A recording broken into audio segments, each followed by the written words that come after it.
Hello and welcome to another episode of Beer Man's No Bull Beer Reviews.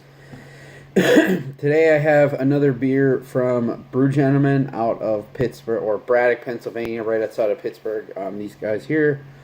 So this isn't a traditional Brew Gentleman growler. This is actually a Voodoo growler, but the tag's right here. They'll fill other breweries' growlers. And the nice thing is, if you give them a 32 ounce, they'll fill it for only $1 more than the $7.50 price. So you basically get a 6 ounce pour for $1. So it's pretty good deal. So, anyways, to what this beer is, it's called Golden Panda. It's a double IPA. This is actually slightly less in alcohol than all their other double IPAs they've done. I think they've all mainly been between 8 and 8.5. This one's 7.8. Guessing it just ended up that way. I don't know if it was intentional. So this is I don't know if they're ever going to do this again or if it's a one-off, but in terms of the style, besides being a double IPA, in terms of the style that it is, it's in the same realm as Fashomo and Recertified and Albatross and I can't remember what the Spring Double IPA is, but in that, what I mean is that those are all single hopped. Like Fashomo is all Mosaic, Recertified's all Citra. Albatross is all Galaxy, and that other one I believe is all Equinaut. This one is all Amarillo, so it's a little more old school. They've done. I think they did an all Amarillo Pale Ale before, but I know they haven't done a double IPA. So I'm intrigued by this because I haven't had an Amarillo single hop beer in a long time. Honestly, it's probably been since I think. Gumballhead from Three Floyds, at least at one point, was all Amarillo. So, but I'm gonna crack this open and see what we got. So it's filled right to the brim, like they always fill theirs. And that's a mistake a lot of breweries make. They cap on foam. You don't want to do that. You want to have it completely full. And their growlers, he just got this. The guy who sent it to me just filled this a couple of days ago. But in general, their growlers, like, they open and they don't have much of a hiss, and they're filled to the top, so people think they're flat, and then as soon as you pour them, perfect carbonation. Hopefully that's the case here. I don't want to speak too soon, but we'll see. Yep. So, honestly, that's another thing that these guys do incredibly well. I've never seen another brewer's growlers like that where you open them, they make hardly any hiss, like they're really not carbonated. I think it's just because they're so full. And then you pour them, and the carbonation level is almost perfect. It's like you got a draft at the brewery. So let's see if I can get this up there in the picture. Yeah, okay. So, as you can see, it like most of their beers, it pours a pretty hazy, darker golden color with a fluffy finger-and-a-half white head. Yeah, it's definitely like there's no light getting through that.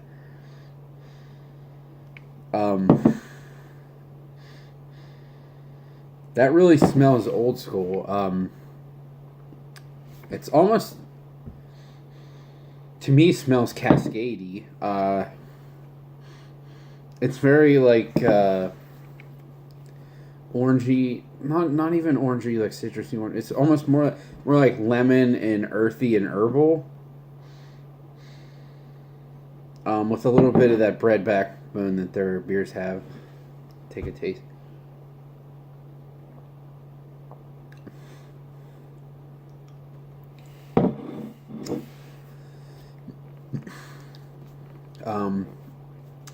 That is definitely Amarillo. I was curious because the The aroma wasn't quite as big as I was expecting, but I mean, these Amarillo is not necessarily known to have a huge aroma, at least from my recollection. And Amarillo is not one of my favorite hops. I will openly admit that. It's one of the old school hops that I think works great with other hops, but I don't think when it's by itself or not with something that's a little more juicy or a little more dank, that it's the best thing ever. That said, I know a lot of people like Amarillo a lot, and if you like Amarillo a lot, you will love this. I think this is very, very, very well done for what it is. It's just not my favorite because I'm not the biggest fan of Amarillo.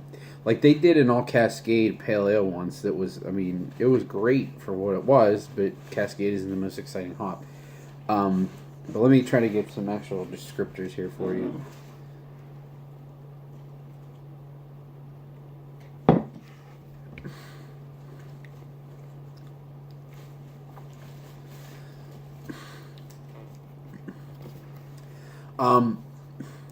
So it's very lemony, like I said, in the aroma. I mean, it almost kind of reminds me of lemon drop a little bit, but not quite to the same intensity. It's a little lemony. It's herbal, like I said, in the aroma. And also, I think sometimes for me, Amarillo comes off as a little like medicinal. And maybe that's just the herbal character to it, but that's what I'm getting out of this. I think it's good that they kept this at like 7.8 instead of 8.5 or something, because it does seem to be have slightly less alcohol heat than their other things. Not that their other things are really hot, but I mean the body on it is absolutely perfect, like all of their IPAs.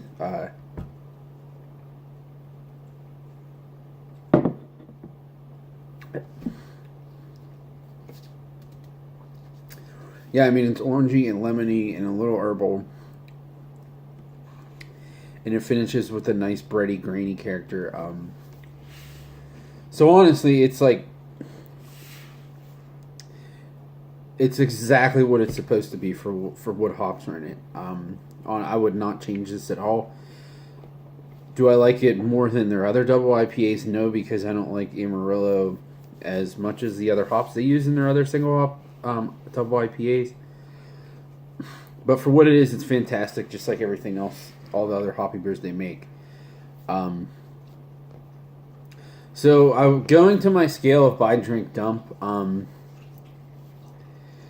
I would buy this again, like I said, and if I was gonna say not buy and only drink, it would be strictly because of my thoughts on Amarillo hops and not because of the way the beer is made.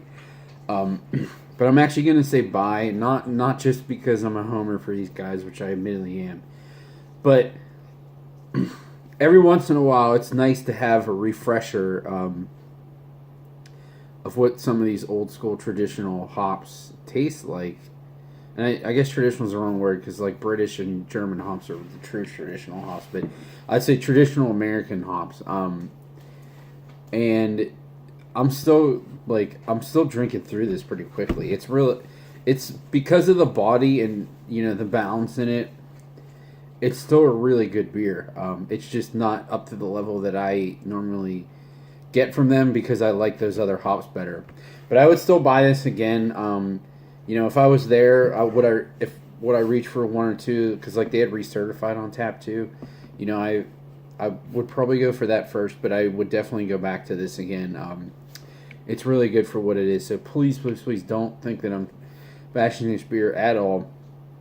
I know I like to do things completely hedonistically, but when you do something that's one single thing, like that's exactly what it's going to taste like, and they're not shying away from saying that it's not going to taste like what Amarillo tastes like, and this is what Amarillo tastes like. Everything else about it is perfect. So, definitely seek this, especially if you're an Amarillo fan. Absolutely seek this out. Really, really great stuff, and I cannot wait. I also got a growler of their single hop Galaxy beer, so it's basically, or single hop Galaxy Pale Ale, so it's basically junior version of Albatross. That I'm really excited for. So I'm going to review that maybe not next, but tonight after. I'm going to have something else, something in between these two beers to break up the hops. But yeah, I'm really excited about that too. But yeah, another great beer from Brew Gentlemen. They absolutely kill every freaking beer that they make. I'm not just talking about hops. Everything they make is stellar. If you haven't been there, then you are missing out. If you've only had their barrel-aged stuff and their hops, those are both great. They're fantastic, but they're traditional German styles that they do English bitters, they do the regular porter is fantastic. So they're all over the charts. They're a great brewery. So can't say enough about them, but of course I'm always going to talk highly of these guys because they're top 5 brewery for me. So I think that's all I got on this one. Please like, comment, subscribe, let me know what you think, and I look forward to doing the next one. Thank you.